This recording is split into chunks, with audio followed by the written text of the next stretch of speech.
Usisahau kusubscribe, like na mnamo tarehe 4 mwezi wa kwanza 2026 majira ya saa 12 asubuhi nilipokea taarifa ya kupotea kwa watoto wawili kutoka kwa Mary Zakaria. Huyu ni mwanajeshi wa pale CTC Mapinga na ni mkazi wa Kiharaka. Dada huyu alipeleka taarifa hii kituo cha polisi Mapinga, akielezewa wadogo zake wawili kupotea, na wadogo zake hawa walikuwa wanafahamika kwa majina ya Rachel Joseph Zakaria na Joseph Zakaria. Wote hawa ni mapacha ambao wana umri wa miaka 12, na wakati huo walikuwa ni wanafunzi wa shule ya msingi Kiembeni wakiwa wanasoma darasa la 6. Lakini taarifa hiyo alikuwa anaitoa tarehe 4 ni kwamba wadogo zake hawa wawili walipotea tangu tarehe 30 mwezi wa 12 2025.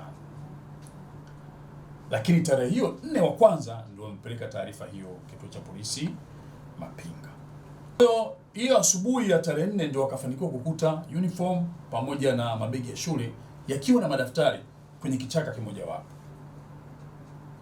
Sasa baada ya kuona uniform hizo, hofu na taharuki ikawapanda kwamba vijana hao walitoka asubuhi wakiwa wanakwenda shuleni.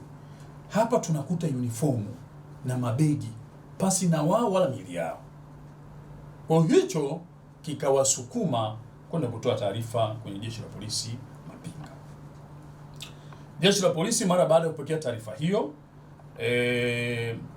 kwanza ilifungua jalada la uchunguzi, kwa sababu wanaozungumziwa ni binadamu, na binadamu wenye umri wa miaka 12 ni watoto wenye kujitambua na ambao wanatambua nyumbani kwao. Kwa hiyo sio jambo la kawaida sana.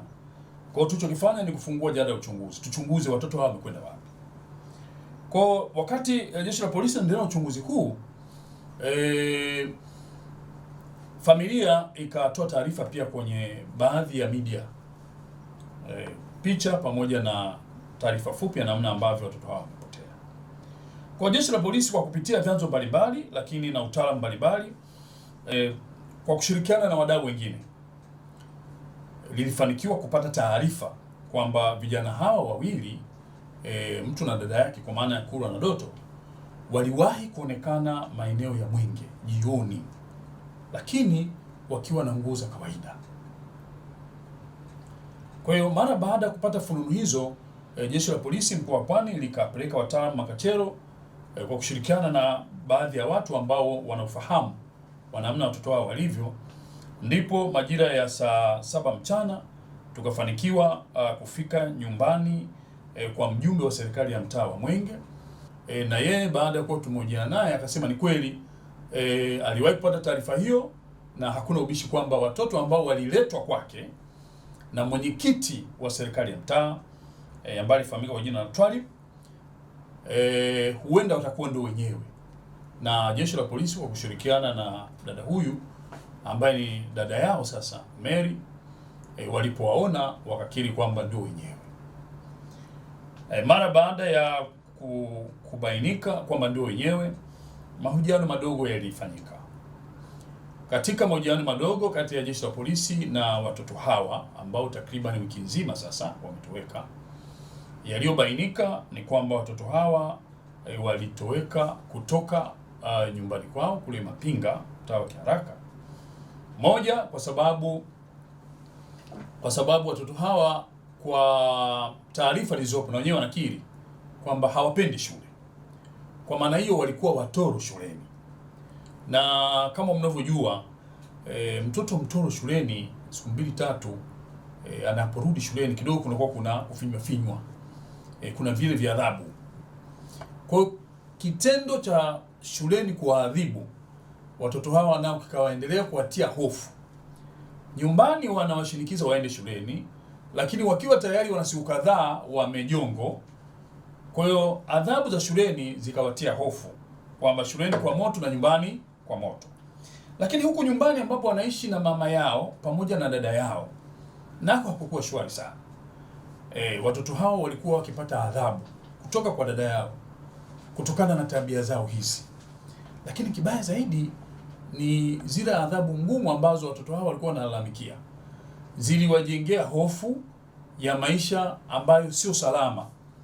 Kwa hiyo wakaona njia pekee ni kutoroka kutafuta eneo ambalo wao walikuwa wanafikiri kwao litakuwa salama zaidi katika maisha yao. Mnamo tarehe 6 mwezi wa kwanza mwaka huu 2026 majira saa 12 jioni, Agnes alifika katika zahanati ya Mwanzo Mgumu ambayo iko kata ya Msimbo, wilaya ya Kisarawe, akiwa na rafiki yake aliyefahamika kwa jina la Evelyn Mazigo. Mtumiwa huyu alieleza kuwa siku hiyo akiwa na rafiki yake alikuwa amejihisi uchungu wa kujifungua. Hivyo afisa tabibu aliyefahamika kwa jina la Tatu Nyahoza alimpokea katika zahanati hiyo na kumpima, kisha kubaini kuwa njia ya uzazi bado haijafunguka ili kuruhusu mama huyu kujifungua. Ya majira ya saa 3 za usiku walifika ndugu zake. Kama ilivyo kawaida, wenzetu tunapokwenda kujifungua ni vyema akawa anawataarifu ndugu zake kwa msaada zaidi. Kwa majira ya saa 3 usiku walifika ndugu zake katika zahanati hiyo ambao walifahamika kwa majina la Maduki Shabani na Catherine Raphael kwa ajili ya kumsaidia Agnes Amos. Alieleza kuwa anasubiri kujifungua. Lakini ilipofika majira ya saa 7 za usiku, Agnes aliwaita ndugu zake tena akiwa katika chumba cha kujifungulia na kueleza kuwa tayari ameshajifungua, lakini mtoto wake amechukuliwa na tabibu na afisa tabibu huyu ambaye nilimtaja jina kwamba ni Tatu Nyahoza. Mara baada ya ndugu zake kupata hizo taarifa, wakamwita yule afisa tabibu Tatu Nyahoza ambaye alikuwa chumba cha jirani na kumtaka awapatie mtoto ili wamuone.